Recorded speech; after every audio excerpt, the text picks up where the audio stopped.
सुनते हैं कि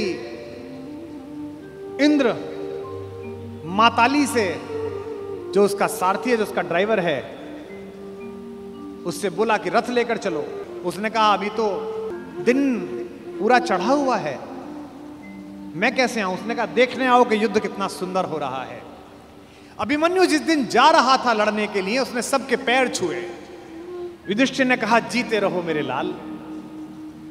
धृष्टद्युम्न ने कहा जीते रहो मेरे बेटे। चाचाओं ने, नकुल ने, सहदेव ने गले लगा लिया अपने भतीजे को और कहा जीते रहो। जब उसने मामा के पैर छुए, कृष्ण के पैर छुए, तो कृष्ण ने कहा यशस्वी भाव।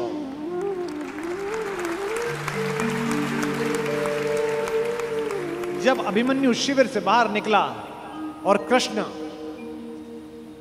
देखने लगे,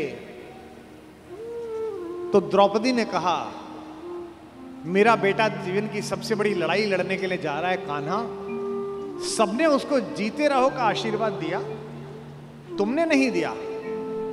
तुमने उससे यशस्वी भव का आशीर्वाद दिया, जीते रहो क्यों नहीं बोला? क्या तुम्हें युद्ध के परिणाम में कोई शंका है?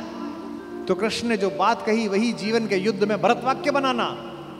माधव ने कहा कि कृष्णा मैं नहीं जानता कि आज के युद्ध का परिणाम क्या होगा, पर मैंने जो शिक्षा अपने भांजे को दी है, मैं ये दावे के साथ कह सकता हूं कि महाभारत के रण में जीते या हारे कोई भी, लेकिन सबसे बड़े और उज्जवल योद्धा के रूप में मेरे भांजे का नाम लिखा जाएगा, अभिमन्यु का नाम लिखा जाएगा। महाभारत में जब जब पढ़ता हूं, युद्ध का एक एक दिन बढ़ता चला जाता है और मुझे कृष्ण के ऊपर बेचैनी प्रारंभ हो जाती है। मुझे लगता है अब तो कूदो, अब तो करो, अब तो कुछ करो। वो कुछ भी हो जाने देते हैं। जब नारायण श्रीहरि ऊपर से नीचे चले, राम के अवतार के बाद मर्यादा पुरुषोत्तम बड़े ठाकुर के अयोध्या से विदा होकर साकेत पहुंचने के बाद ये योजना बनी कि अब छोटे ठाकुर को नीचे भेजा जाए, तो सारे देवी देवता, सारे नक्षत्र भी पृथ्वी पर चलने के लिए आतुर हुए। सदा ऐसा होता है। शेषनाग आ गए थे लक्ष्मण के रूप में, सब लोग नीचे आ ही जाते हैं। सूर्य भी तैयार हो गया, इंद्र भी तैयार हो गए, सबने अपने अपने अंश भेजे पृथ्वी पर। इंद्र का अंश कौन है? अर्जुन है। सूर्य का अंश कौन है? कर्ण है। एक देवता ऐसा था जिसने कहा जी मैं तो जा नहीं रहा, तो भगवान ने कहा अपने लड़के को भेज दे। उसने कहा मेरे को तो अपने लड़के से बहुत प्यार है, मैं तो भेजूंगा नहीं, और मैं इतने दिन दूर कैसे रहूंगा, मेरा बेटा तो इतना सुंदर है। वो देवता था चंद्रमा। इस चंद्रमा को शुरू से ही शिकायत रहती है। अच्छा, भगवान का तो वंश था। भगवान ने कहा कि अजीब आदमी है तू, हमारे ही घर के लोग नहीं जाएंगे तो दुनिया क्या कहेगी? सूर्य अपना अंश भेज रहे हैं कर्ण के रूप में, इंद्र अपना बेटा भेज रहा है, अंजनी कुमार अपने दोनों बच्चे भेज रहे हैं नकुल सहदेव के रूप में, धर्मराज स्वयं उपस्थित हो रहे हैं युधिष्ठिर के रूप में, और तू नहीं चलेगा ना तेरा लड़का चलेगा। उसने कहा कि कन्हैया एक काम कर लो, लड़का ले जाओ मेरा, दो शर्तें हैं, एक तो लड़का आपके पास रहेगा, और बोले एक ये 16 साल का हो जाए तो उसे वापस भेजना पड़ेगा तुरंत। चंद्रमा का वो पुत्र क्या बन के आया? कृष्ण का प्राणों से प्रिय भांजा अभिमन्यु बनकर उपस्थित हुआ। चंद्रमा के पुत्र के रूप में जन्म लिया।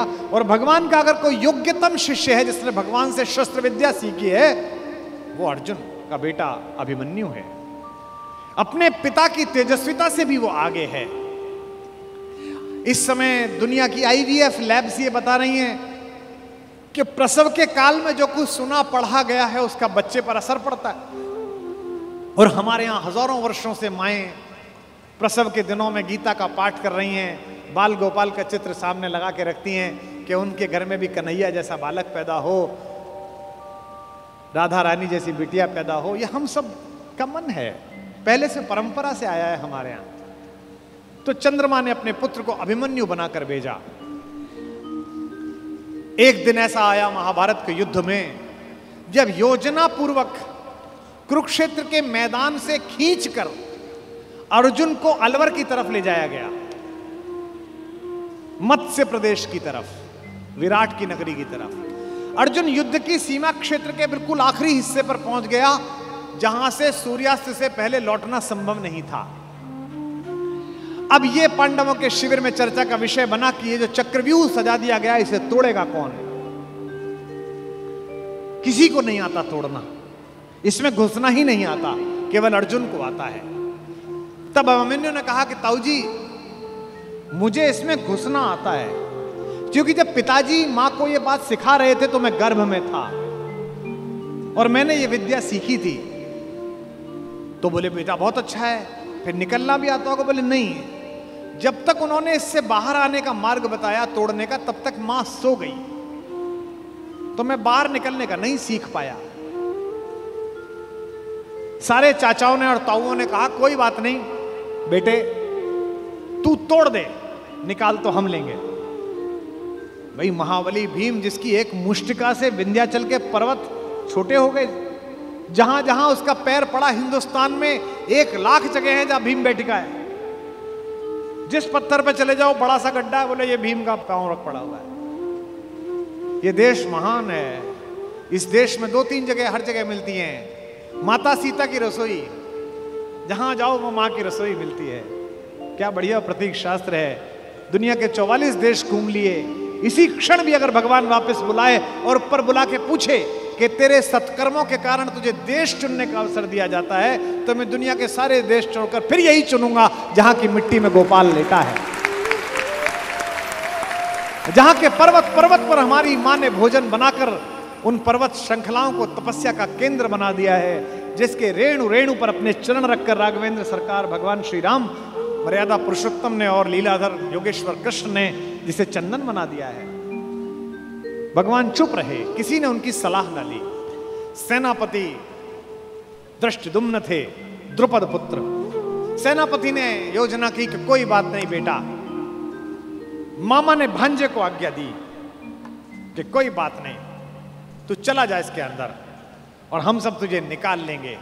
इतिहास गवाह है, तारीख गवाह है कि अभिमन्यु ने उस चक्रव्यूह को तोड़ा और चक्रव्यूह के दूसरे चक्र में ही पांडवों की सेना को बाहर कर दिया गया और चक्रव्यूह में वो अकेला रह गया। क्या लड़ा, अद्भुत युद्ध हुआ। सुनते हैं कि इंद्र माताली से, जो उसका सारथी है, जो उसका ड्राइवर है, उससे बोला कि रथ लेकर चलो। उसने कहा अभी तो दिन पूरा चढ़ा हुआ है, मैं कैसे आऊं? उसने कहा देखने आओ कि युद्ध कितना सुंदर हो रहा है। अभिमन्यु जिस दिन जा रहा था लड़ने के लिए, उसने सबके पैर छुए। युधिष्ठिर ने कहा जीते रहो मेरे लाल। धृष्टद्युम्न ने कहा जीते रहो मेरे बेटे। चाचाओं ने, नकुल ने, सहदेव ने गले लगा लिया अपने भतीजे को और कहा जीते रहो। जब उसने मामा के पैर छुए, कृष्ण के पैर छुए, तो कृष्ण ने कहा यशस्वी भाव।